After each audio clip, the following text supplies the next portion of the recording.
আসসালামু আলাইকুম। আশা করি আপনারা ভালো আছেন। আজকে আমার 200K সাবস্ক্রাইবার পূর্ণ হলো। এই যে 2 লাখ মানুষের ভালোবাসা, এর জন্য আমি আপনাদের প্রতি কৃতজ্ঞ। যদিও আমার ভিডিও অনেক বেশি মানুষ দেখেন, কিন্তু সবাই তো আর সাবস্ক্রাইব করে নাই, বা আমিও সাধারণত সাবস্ক্রাইব করার জন্য রিকোয়েস্ট করি না। কিন্তু আমার একটা প্রশ্ন, আশা করি আপনারা সেই প্রশ্নের উত্তর ভালো দিতে পারবেন। সেটা হচ্ছে, এই যে দেখেন আমার ভালো ক্যামেরা নাই, বা আমি যে খুব ভালো স্টুডিওতে কথা বলি তেমনও না, বা ভালো ড্রেস আপ বা ড্রেস কোড পরে সুন্দর ড্রেস আপ করে কথা বলি সেটাও না। না ভিডিও এডিটিং সার্ভিস ভালো, নাই কোনো থাম্বনেইল, প্রচার প্রচারণা নাই, সাবস্ক্রাইব করার জন্য রিকোয়েস্ট না। অর্থাৎ সচরাচর যে জিনিসগুলা করা হয় একদম গেট আপ বা একটা স্টাইল নিয়ে, তারপর একটা ভাব নিয়ে, বা আমি অমুক, আমি সেই গম্ভীরভাবে যে একটা কথা বলা, কোনো কিছুই না। এই যে ক্যাজুয়াল, অর্থাৎ সাধারণভাবে আপনাদের সাথে কথা বলি, এরপরও আপনারা যে ভালোবাসা দেন, আমার ভিডিও দেখেন, সাবস্ক্রাইব করেন, বা আপনারা শেয়ার করেন, আপনারা কন্টিনিউয়াস কমেন্ট করে জানান, এর কারণটা কি?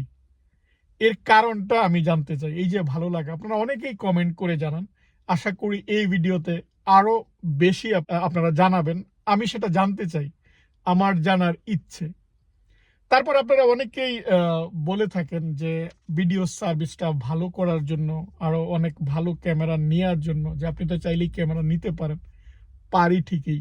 কিন্তু যেটা হচ্ছে যে ওই যে একটা সময় যে আলাদাভাবে ভিডিওর জন্য ক্যামেরা নিয়ে বের হওয়া, আলাদাভাবে স্টুডিওতে বসে কথা বলা। অ্যাকচুয়ালি আমি যেই চাকরি করি তারপর সেই সময়টুকু নেই।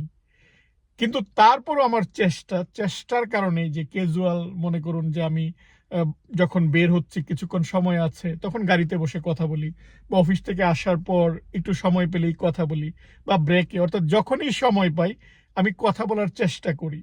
এর বিনিময়ে আপনারা আমাকে এই ভালোবাসাগুলা দিচ্ছেন, এটা অনেক। যখন দেশের মানুষ তো আছেনই, দেশের বাইরে যখন কলকাতা থেকে একজন লেখেন, বা যখন দিল্লি থেকে একজন কমেন্ট করেন, বা অনেকেই বলেন যে আপনি যখন কথা বলেন যে মনে হচ্ছে যে আমার দাদা কথা বলছে। আপনারা অনেকেই আছেন যে মনে হচ্ছে যে আপনার সন্তান কথা বলছে। এই যে একটা তুলনাগুলা করেন, এটা অনেক ভালো লাগা। অনেক অর্থাৎ পরিবারের একটা সদস্য হয়ে যাওয়া। মনে হচ্ছে যে মাঝে মধ্যে ভিডিও না দিলে অনেকেই অপেক্ষা করেন যে ভিডিও নাই কেন? এই যে একটা ধরেন কানেকশন, এটা obviously এর জন্য আমি কৃতজ্ঞ। এটা অন্যরকম একটা ভালো লাগা। এই ভালো লাগা এটা টাকা পয়সা দিয়ে পাওয়া সম্ভব না। যখন দেশের বাইরে থেকে, কানাডা থেকে কমেন্ট করছেন, লন্ডন থেকে কমেন্ট করছেন, ভিন্ন, ভিন্ন জায়গা। হয়তো আপনি জাহাজ চালাচ্ছেন, সমুদ্রের মাঝখানে আছেন, সেই জায়গায় বসে আমার ভিডিওটা দেখছেন। হয়তো মিডল ইস্টে আপনি ওখানে শ্রমজীবী মানুষ, কাজ শেষে তারপর আপনি ওই জায়গাটায় এসে রাত্রেবেলায় ভিডিও দেখছেন। এটা অন্যরকম। এটা অন্যরকম একটা ভালো লাগা। কারণ আমি আপনাদের সেই ভালো লাগাটুকুই চাই। আপনাদের সেই সাহায্যটুকু করতে চাই। আপনারা অনেক সময় আমার ভিডিওর মাধ্যমে আপনারা স্বপ্ন দেখেন আমেরিকা আসার। আপনারা স্বপ্ন দেখেন যে আমেরিকায় কিভাবে ভালো চাকরি করবেন, স্ট্যান্ডার্ড চাকরি করবেন। আপনারা অনেকেই আপনার ছেলে-মেয়েদেরকে স্বপ্ন দেখেন যে আমেরিকা পাঠাবেন। এই ওয়ে গুলা জানেন। এই যে একটা পূর্ব পরিকল্পনা, এই জিনিসগুলা এই জিনিসগুলো আমি যে বলতে পারছি বা আপনাদের সামনে তুলে ধরতে পারছি, এর জন্য আমি কৃতজ্ঞ। সৃষ্টিকর্তার কাছে কৃতজ্ঞ যে উনি আমাকে এই সুযোগটা দিয়েছেন, একটা প্ল্যাটফর্ম দিয়েছেন, আপনাদের ভালো লাগা। আমার যেটা মনে হয় অর্থাৎ এই যে আপনারা আমার ভিডিও ভালোবাসেন, আমার যে একটা কারণ, আপনারা অনেকগুলা কারণ হয়তো বলবেন।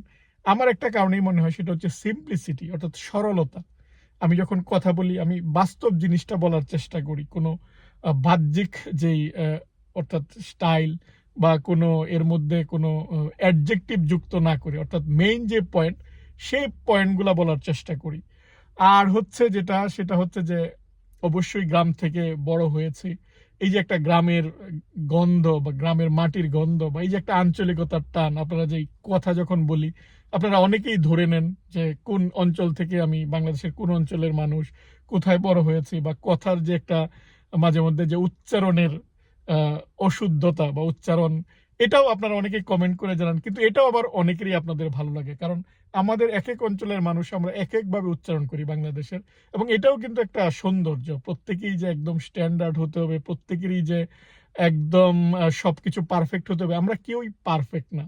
আর আপনারা আমেরিকায় তো অবশ্যই দেখেছেন, এই যে ট্রাম্প $100 বিলিয়ন নিয়ে আসছে, $200 বিলিয়ন নিয়ে আসছে। সফটব্যাংক জাপানি কোম্পানি, তারা যেখানে ইনভেস্ট করবে, উনি যখন বক্তব্য দিচ্ছে আপনি নিজেরাই বুঝতে পারছেন যে তার ইংলিশ যে একেবারে আমেরিকান ইংলিশ বা স্ট্যান্ডার্ড ইংলিশ তা না, কিন্তু দেখুন সে কত টপ পজিশনে সে। অর্থাৎ আপনার যদি যোগ্যতা থাকে তাহলে ভাষা, ইংলিশ জানা এগুলা কোনো সমস্যা না। আমাদের স্বপ্ন পূরণ করতে হলে এই যে প্রতিকূলতা, এগুলা কোনো বাধা না। অর্থাৎ এই যে আমার ক্যামেরা নাই বা এই যে আমার স্টুডিও নাই, দেখুন আমার ঠিকই আমার চ্যানেল গ্রো করছে বা আপনারা ভালোবাসা দিচ্ছেন। অর্থাৎ আপনার যদি কোনো ইন্টেনশন থাকে, এইসব প্রতিকূলতা এগুলা মিনিমাম, এগুলা কোনো ম্যাটারই না। ম্যাটার হচ্ছে ইন্টেনশন। আমার চ্যানেলে কোনো নাচ নাই, গান নাই বা ডেইলি ব্লগ, খাওয়া-দাওয়া করছি, এই করছি, কোনো কিছু নাই। তারপরেও আপনারা যে ভালোবাসা দিচ্ছেন, অবশ্যই আমি কৃতজ্ঞ। এবং আপনাদের ভালো লাগে, আপনারা চাইলে আমার মেসেঞ্জারে আমি লিংক দিয়ে দিব। ফেসবুকে আপনারা পাঠাতে পারেন, ভিডিও করে পাঠাতে পারেন, বা আমি ইমেইল অ্যাড্রেস দিয়ে দিচ্ছি, ইমেইলে পাঠাবেন। সেগুলো নিয়ে আমি ভিডিও করার চেষ্টা করব। আপনাদের যদি এরকম সময় থাকে বা আপনারা যদি পাঠাতে চান, তাহলে যেহেতু এটা একটা সেলিব্রেট করারই বিষয়, তাই না? 200K অবশ্যই। কিন্তু আমি যেটা মনে করি 2 লক্ষ পরিবার, এটা একটা রেসপন্সিবিলিটি। এটা সেলিব্রেশনের তেমন না, এটা হচ্ছে একটা দায়িত্ব। যত মানুষ আমার এই চ্যানেলে ইনভলভ হবে, তার মানে তাদের একটা এক্সপেকটেশন আছে, তাদের একটা বিশ্বাস আছে। সেটা ধরে রাখা, সেই মানের ইনফরমেশন দেয়া, সেটা আমার দায়িত্ব। সেটা আমি অবশ্যই দেওয়ার চেষ্টা করব। আর অবশ্যই আপনারা আমার জন্য দোয়া করবেন। আর আপনারা অবশ্যই দেখেন যখন আমি ভিডিও করি, যে আমি তো ভিডিওর সামনে থাকি, ভিডিওর পেছনে থাকে আমার ওয়াইফ। তার ইন্সপিরেশনেই এই ভিডিওগুলা করা। যেহেতু আমি সায়েন্টিস্ট, বিজ্ঞানী মানুষ, অনেক ব্যস্ত থাকতে হয়। তারপরে যে এটা মনের আনন্দে বা অনেক সময় যে একদম উৎফুল্ল মনে কথা বলি তা না। তবু একটা দায়িত্ব থেকে বলি, একটা ভালো লাগা থেকে বলি। সেই ভালো লাগাটা থাকুক। আপনাদেরও যেটা জানার সেটা যেন আমি জানাতে পারি, সেই দোয়া করবেন। আর আপনাদের মতামতগুলা অবশ্যই কমেন্ট করে জানাবেন যে এত লিমিটেশন হওয়া সত্ত্বেও আমার প্রতি আপনাদের ভালো লাগা সেটা কেন? আর দোয়া অবশ্যই আমায় দোয়ায় রাখবেন। আজ এ পর্যন্তই।